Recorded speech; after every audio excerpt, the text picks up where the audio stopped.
There's no other you like you. No one has your eyes or your thoughts because you are one of a kind, and we created Johns Hopkins Health Plans. Each of us has a voice that is completely unique. Shouldn't your health plan be just as special?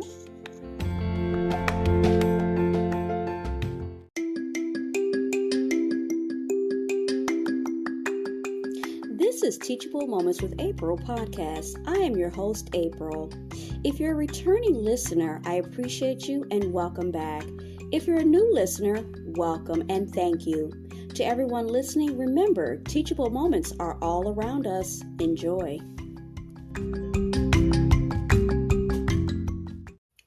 All right, so the next topic that I want to talk about is, I guess, what's going on in Canada with the wildfires.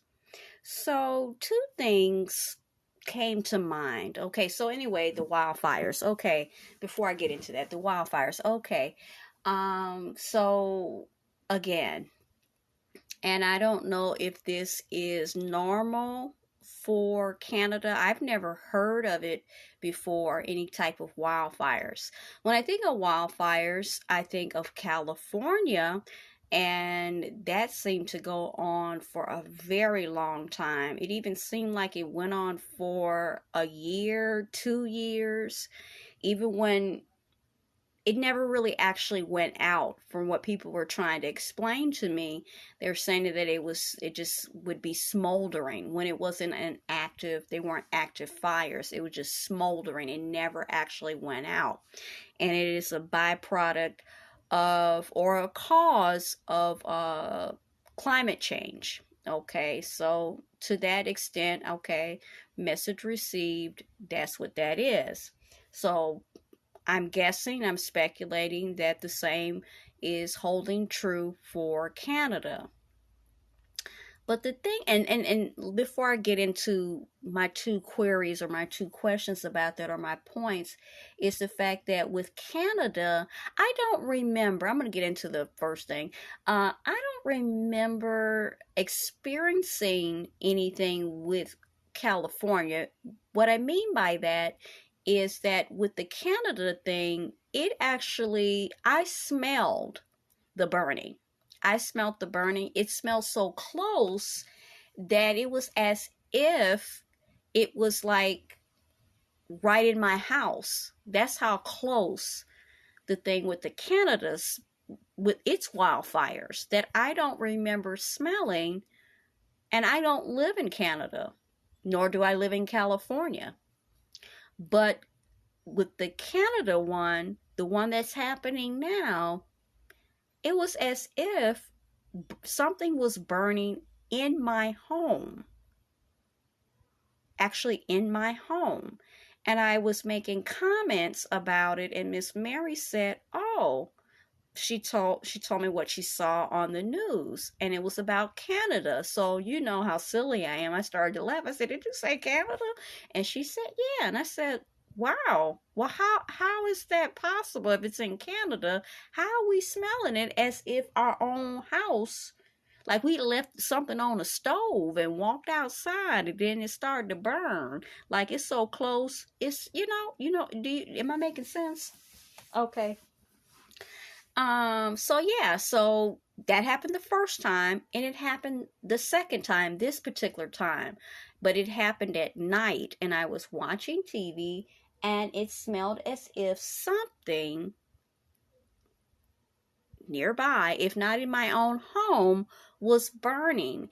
And I went throughout the house looking, but the next day when I looked on the news, they spoke of the wildfires again were pretty active in California. Okay. And California and Canada. So I was like, wow, okay. And then what I found to be kind of spooky to me a little bit is what they explained to be with the moon. Okay. And the tinge of it. So I had been seeing this particular coloring of the moon for days and days. Even after the fact, after allegedly I wasn't supposed to be seeing it, and they explained it away as the strawberry moon. Okay, and its folklore and its meaning to the different tribes of Native Americans or American Indians. Okay, cool, that's fine.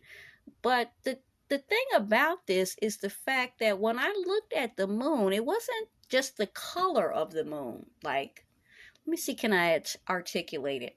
It was as if something was in the atmosphere, that something was in the air itself, hovering, hovering around the moon.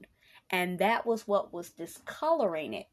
And it looked thick and it looked orangey red. It wasn't the moon. Now, I am clearly not I do have a love or an affinity to things that have to do with outer space and, and everything and, stars. I'm not super knowledgeable, but when I do come across it, it piques my interest, and I'll lean in and listen, as to having a lot of knowledge about it. No, I'd be lying if I said I did. But this didn't seem like this was the sweet, sweet strawberry moon, situation. Okay. It seemed like something else is going on with the atmosphere and the environment, and I could really see it, physically see it hovering around the moon. It looked thick and it tinging it. It didn't look good. I didn't get a good feeling about it. It wasn't like, oh, okay. Even after I found out what the answer allegedly was, I still was skeptical. And I'm going to be honest with you, I'm still skeptical now. I am. They explained it. And what I saw wasn't exactly what I saw on the news when they were talking about the strawberry moon. Something else is going on. Okay, so maybe I'm starting some rumors right now. Okay, but yeah, it didn't look right, and I remember telling Miss Mary that so much even before I found out about the whole strawberry moon business. I said something was up with the moon. It like some straight out of a horror film. I said it looked like this stuff was really thick, and it was just like floating around the moon. It was very eerie, like something is actually in the atmosphere and it's settling onto the moon. So maybe, I'm open. I'm not a closed-minded person. I don't profess to be, I try to be, as logical as possible within my capability. So if I'm wrong, I actually want to be wrong about this. I don't want to believe there's something in our atmosphere that's settling like that, and it looks really thick, and it's around the move, and it's shifting and it's moving. It was actually moving. That's another part, because if it was the actual moon, that wouldn't be happening, right? Okay. So, so that was one of the things that I want to talk about. The second thing is they talk about, and I think I touched on it, cloud seeding. Okay, and about the Good Morning America, I know I did talk about that or mention about that. And they say it's to help the environment and to help when things like certain, I don't know, how do I put it? Not catastrophes, but when things happen, to help Mother Nature, so to speak. I might not be explaining it the best, but that's, to my understanding, that's why they claim they're doing the cloud seeding, and aka manipulating the weather.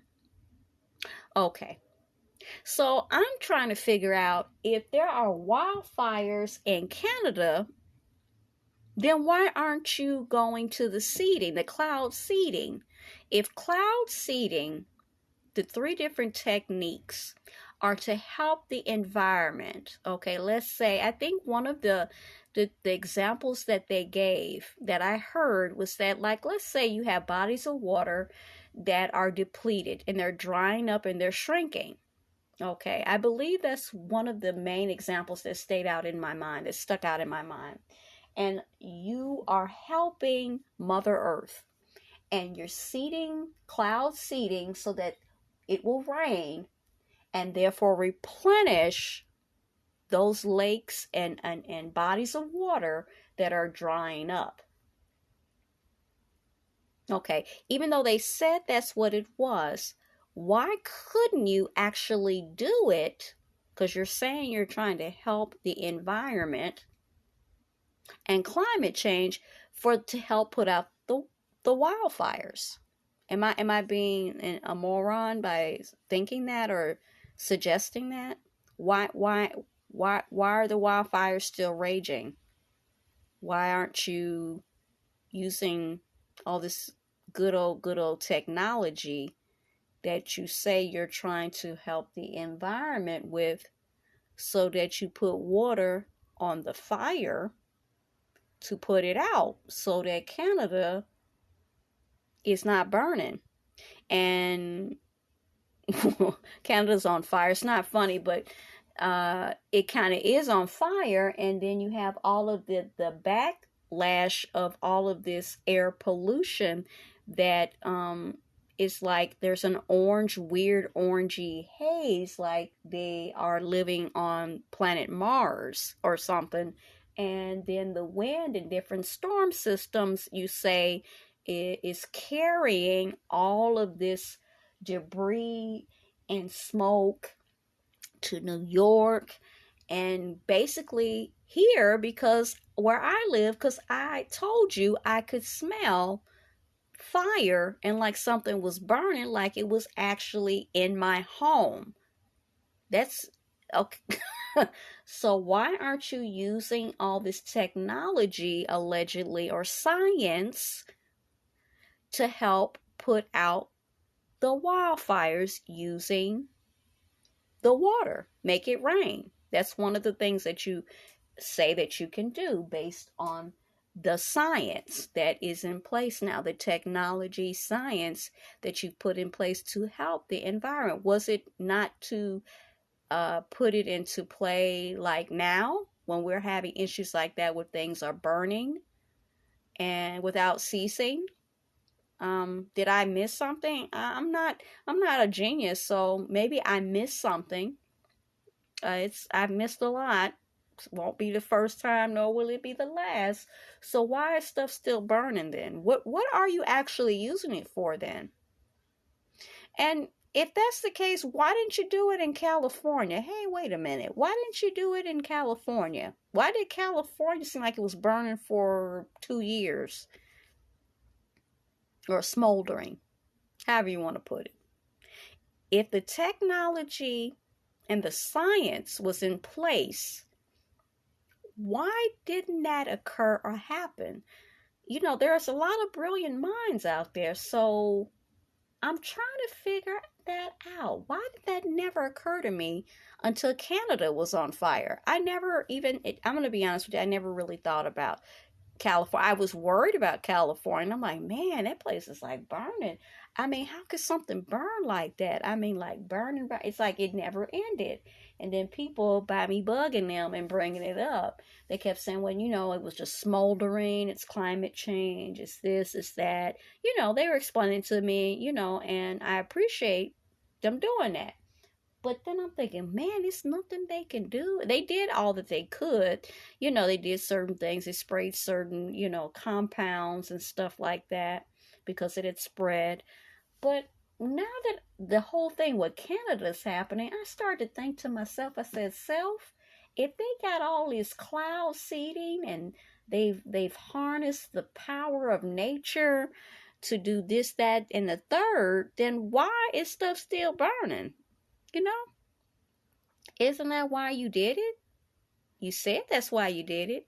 So why is it still happening? Because I'm a problem solver. And it bugs me when I can't solve something, when I can't complete something.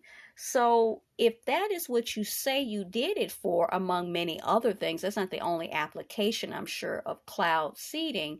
Why do we have this this occurrence now where you have wildfires, all you would have to do, because it's due to climate change and dryness, wildfire. So if it's to make it rain and to do this, that, and the other, water cancels out fire, does it not? I'm just asking. I'm just putting it out there. Isn't that a perk of this particular technology or science that you have put in place? For the ones who aren't afraid to stand out, to embrace the unexpected, who live for the thrill of somewhere new, for those who were born originals, for whom local is a language they're always learning, and authentic their only destination, for those who want to drink it all in, the spirit, the vibrance, the flavor of it all, who want to stay in the moment, in the story, and in the thick of it, or off the map, and leave the details to someone else, for those who crave a collection of hotels that stay with them, the Tapestry Collection. Stay original.